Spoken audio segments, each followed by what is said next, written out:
Hello love. Hey, Ça va? bien toi? Ouais, nickel. On est au Mexique. Bah ouais. On kiffe la vie. Et Tout va bien. Tout va bien, tout va bien. on ne vit qu'une fois.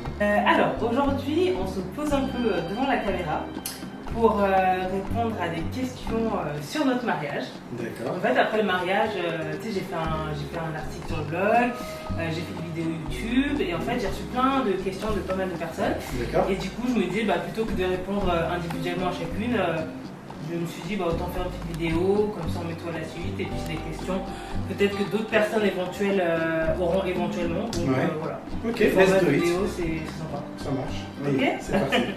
Alors, première question, j'en ai reçu pas mal. Ouais. J'ai essayé de les regrouper un peu par thème, parce qu'il y en avait Ouais. pas mal qui se ressemblaient. Donc on tourne à peu près une dizaine de questions. Ok. Ce que j'ai aimé faire dans l'organisation, c'est pas un moment, une chose en particulier, c'est un tout. J'ai aimé vivre cette expérience d'organiser l'événement d'une vie, que ce soit rencontrer les prestataires, que ce soit faire la route du champagne, que ce soit visiter les lieux à plus d'une reprise pour essayer de se projeter. C'est vraiment une foule d'activités qui a vraiment été appréciable et je pense que tu as apprécié également, plutôt que quelque chose en particulier. Sinon, je te dirais oui, bien sûr, la dégustation, mais c'est classique. Ouais. Non, c'est vraiment un foule d'événements, d'activités qui a rendu ce moment encore plus particulier et qui m'a permis de le vivre dans son entièreté. Ouais. Moi, ce que j'ai préféré, je dirais un peu comme toi. Et c'est surtout, je pense qu'il m'a vraiment fait aimer l'orga, c'est le fait qu'on ait vraiment tout fait à deux. Mais pour de la plus grosse chose à préparer à la plus petite, on était vraiment impliqués tous les deux au même niveau, surtout, tu vois. Et c'est vrai qu'il y a des sujets sur lesquels je t'attendais moins, genre les fleurs. Je m'attendais à ce que tu me dises, non mais vas-y, viens les faire, c'est pas mon problème. Mais non, vraiment, ça m'a surpris, agréablement surpris de te voir que tu étais moteur sur les fleurs, voilà, que tu voulais être impliqué, que tu voulais aussi apprendre. Et ça, c'est vrai que ça m'a fait hyper plaisir.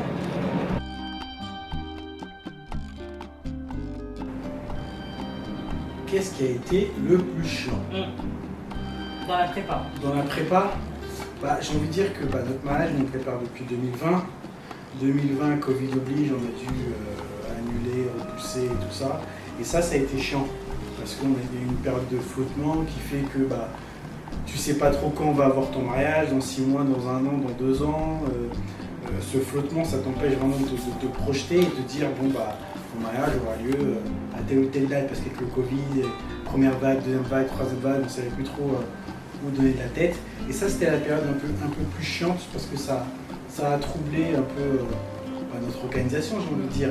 Mais c'est pas propre à nous. Je pense que tous ceux qui se sont mariés durant cette période-là, en tout cas l'année 2020, ont eu cette même contrainte. Et je pense que malgré tout, on est bien retombé sur nos pattes, on a plutôt bien rebondi, tant d'un point de vue organisationnel qu'avec les prestataires. Mais c'est vrai que je me serais bien passé de ça quand même. Ouais, c'est vrai que c'était long. En fait, moi, je trouve ça hyper long. Premier report, deuxième report, troisième report, tu te dis, wesh, mais c'est comment là? En fait, à un moment, t'as juste envie que ça se fasse et de passer à autre chose tellement c'est relou. Je comprends ce que tu veux dire. Pour moi, ce qui a été le plus chiant, c'était le plan de table. Okay. Le plan de table. Alors, nous, pour nos amis, nos cousins proches, je trouve que ça a été relativement vite parce qu'on connaît un peu les ambiances, on savait qui allait bien s'entendre avec qui. C'était vraiment le plan de table côté parents, franchement, ils étaient relous. Ça, je trouve que c'était chiant, ils étaient jamais contents, il fallait le faire 15 000 fois. Et à un moment, je me disais, mais c'est sans fin en fait.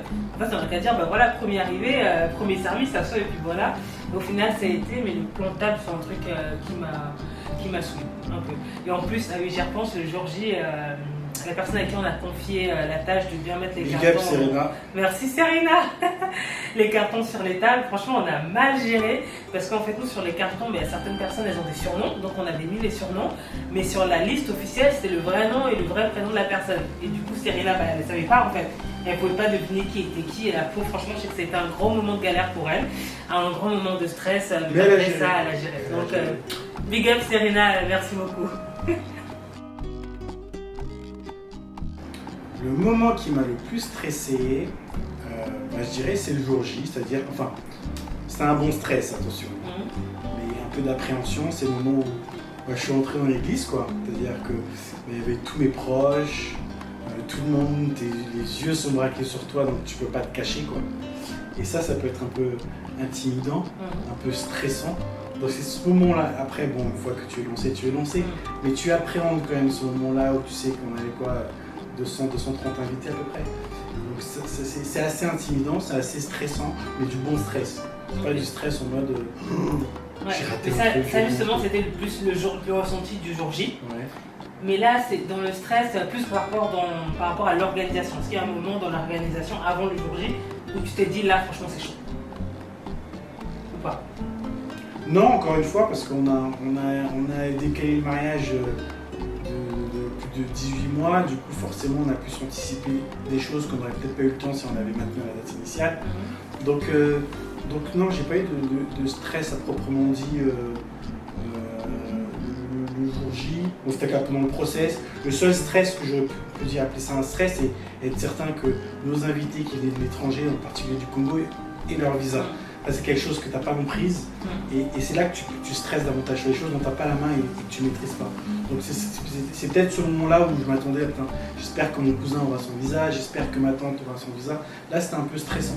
Mais sinon globalement ça se limite à ça. Ah ouais, même pas quand notre vidéaste de base, on avait la base, nous prévient genre 2 mois à l'avance que finalement ce sera pas lui. Ouais, 2 mois. Non, c'est peut-être un peu plus. C'est peut-être 3-4 mais moi ça c'est un truc qui m'aggrave, c'est en fait le vidéaste qu'on avait trouvé avant le Covid, nickel, franchement tout, on avait gros coup de foudre et tout, ça avait trop bien matché.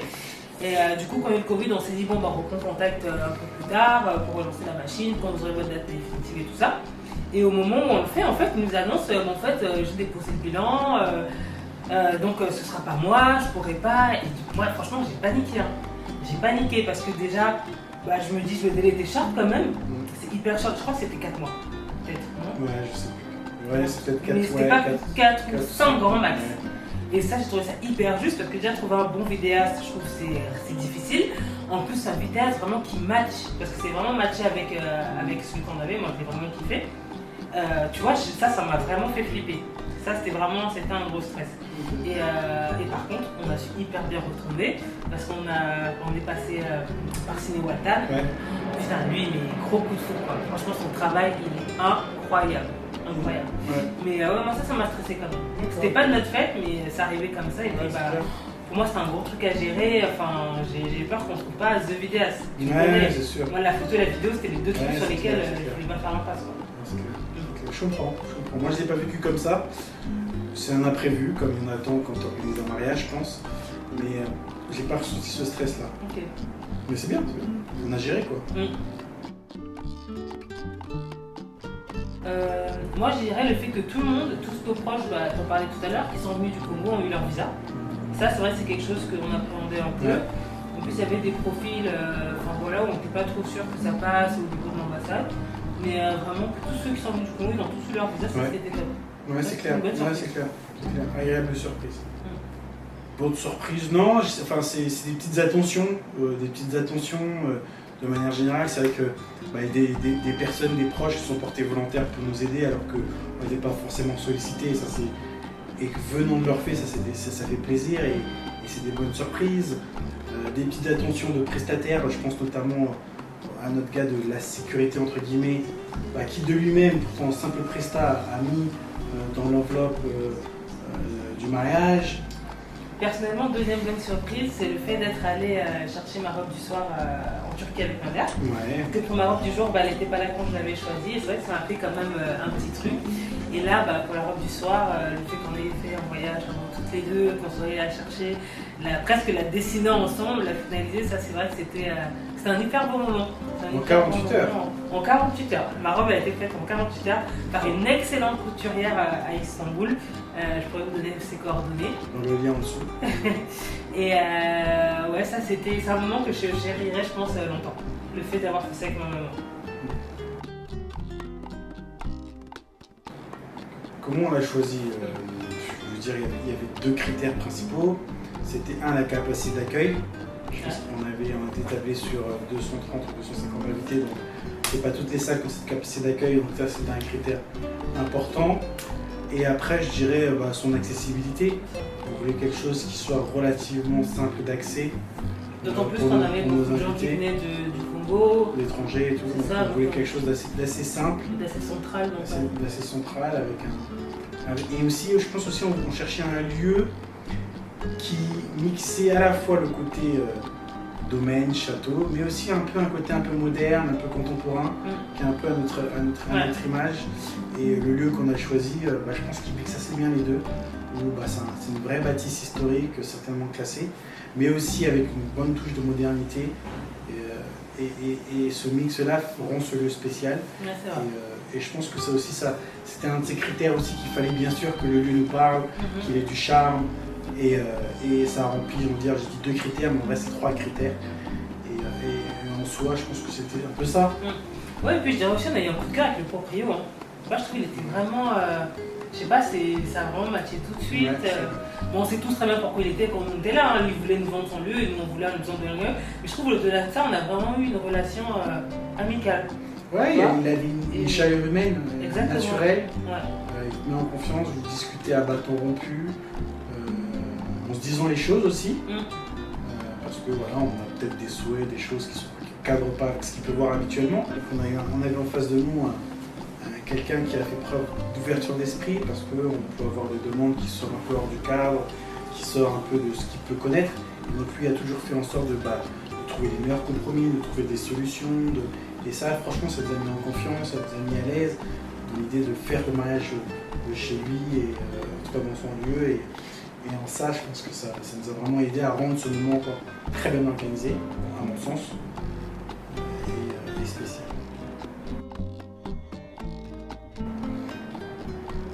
Oui, tu l'as mentionné, le plan de table, on n'a pas forcément très bien géré ça. Il y a quoi d'autre le jour J comme couac c'est pas du couac, mais quel mariage n'a pas de retard? Et encore ça va, on n'a pas eu trop de retard. L'église c'était un quart d'heure, et c'était même pas de notre faute, on était prêts. Et le soir par contre je crois qu'on a eu 45 minutes. Ouais, on a eu du retard, mais ça va. On reconnaît les mariages congolais, on se connaît. Globalement ça a été, mais bon on a eu du retard, donc ça c'est comme ça. Et non, j'ai ça qui me vient en tête. Je sais pas, tu penses à quelque chose? Moi j'ai le truc des chaussures, mes chaussures, en fait, quand on descendait, tu sais, les escaliers, en fait, mes chaussures elles étaient hyper fines et elles rentraient entre les lattes du parquet. Et ça c'était hyper chaud parce qu'en fait, il y a des moments où j'étais coincée. Je me suis coincée une fois en descendant, bon ça s'est pas vu, et une fois pendant les discours, en fait j'étais debout et je pouvais pas bouger parce que ma chaussure était coincée. Donc bon, personne l'a vu, mais ça c'est un truc, sur le coup ça m'a un peu stressée. J'ai fait genre poker face, Jen fait comme si de rien n'était, mais ça m'a un peu stressée. Okay. Mais sinon c'est vrai qu'on n'a rien eu de ouf ou de... voilà.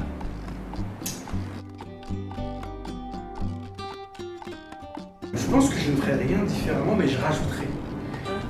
Rien différemment parce que justement j'ai aimé notre mariage, mais je rajouterais peut-être un brunch. C'est vrai qu'on a avec du recul, c'est qu'on avait 230 invités, du coup naturellement c'est compliqué en une journée de passer du temps, avoir un mot pour tout le monde, en tout cas discuter avec les gens. Et je pense que si on avait fait ce petit brunch, peut-être en plus petit comité, mais si on avait fait ce petit brunch avec le dimanche, ça nous aurait permis de discuter peut-être un peu plus avec les gens, alors plus un ressenti chaud. Et créer un petit moment un peu plus convivial, j'ai envie de dire. Ouais, c'est vrai. Et c'est très ça. Mais je modifierais rien, je rajouterais. C'est vrai? Ouais. C'est vrai que c'était beau. Après, on n'est pas objectif, c'était notre mariage. Oui, mais c'est comme une glace. La glace, elle est bonne, mais si tu rajoutes le petit nappage de chocolat, ça rend tout parfait. Voilà. C'est vrai, je suis assez d'accord avec toi. Là, quand j'y repense, il n'y a rien que je me dis pas, ça on aurait dû faire ça, on aurait dû faire ça. Tout était, moi c'était bien. J'ai vraiment passé un bon moment.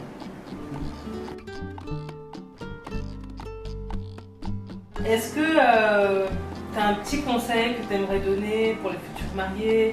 Qu'est-ce que tu aimerais dire à quelqu'un qui va traverser la même chose que toi, c'est qui va se marier? Qu'est-ce que tu aurais aimé qu'on te dise, toi, avant de commencer les préparatifs, ou peut-être avant de te marier dans l'ensemble, de manière générale? J'ai envie de dire, le maître mot, c'est anticipation. C'est tout ce que tu peux anticiper, anticipe. Parce que ça va t'enlever de la tracasserie, ça va te faire baisser ta charge mentale en disant non, ça c'est bon, je l'ai géré, j'ai plus à y penser. On anticipe à partir de combien de temps pour toi? Pour moi c'est dur à dire, ça dépend, mais je pense que au moins pour faire un mariage, il faut au moins 12 mois, de toute façon, Ouais. de manière générale, il faut au moins 12 mois. Entre le moment où on se décide, ok, on lance l'organisation, et au moment où le mariage a lieu, je pense qu'il faut au moins 12 mois pour voir un peu large. Et il faut anticiper, c'est-à-dire que essayer d'envoyer ses cartes d'invitation le plus tôt possible, passer commande chez son fournisseur d'alcool ou autre le plus tôt possible, parce qu'à la fois ça enlève du stress, mais c'est aussi des coûts en moins. Ouais, c'est vrai. C'est aussi des coûts en moins. Et Dieu sait que un mariage ça coûte cher. Un mariage ça coûte cher, donc si on peut réduire la facture en anticipant un peu mieux, franchement il faut pas hésiter. Et puis je dirais le jour J en lui-même, c'est lâcher prise. C'est-à-dire que tu as eu 6 mois, 12 mois, peut-être plus pour préparer le mariage. Le jour J, de toute façon, bon. c'est mort. C'est fini, c'est mort. C'est fini, vas-y. S'il y aura des couacs, il y aura des couacs. C'est mort. Donc là, moi, je sais que le jour J, je m'étais fait un point d'ordre de ne pas avoir mon téléphone. Du coup, j'avais pas mon téléphone, je sais pas où il était. Mais j'ai lâché prise. Et c'est ce qu'il faut, parce qu'il faut profiter du moment, le vivre à fond, pleinement. Et je pense que c'est ce que je dirais. Voilà. Okay. Alors moi, mon conseil, c'est plutôt pour les filles qui veulent opter pour des robes sirènes. Alors la journée, moi, j'avais une robe princesse et le soir, j'avais une robe sirène. Et la robe sirène, c'est très beau, mais c'est hyper chiant. Parce qu'en fait, tu es vraiment serré dedans au niveau des jambes et tu dois vraiment faire des mouvements vraiment très doux, très doucement, tu peux pas trop te baisser. Donc celles qui, comme moi, elles bougeaient dans tous les sens et tout ça, je trouve ça c'était un peu chiant à gérer le soir. Voilà, c'est mon seul conseil. Enfin, c'est ma seule remarque. Ok. Alright, bon bah voilà, c'est passé vite, hein, ça a été. Ouais, merci. Merci pour tes rretours. Merci et puis, pour l'invitation. Il a dit l'invitation.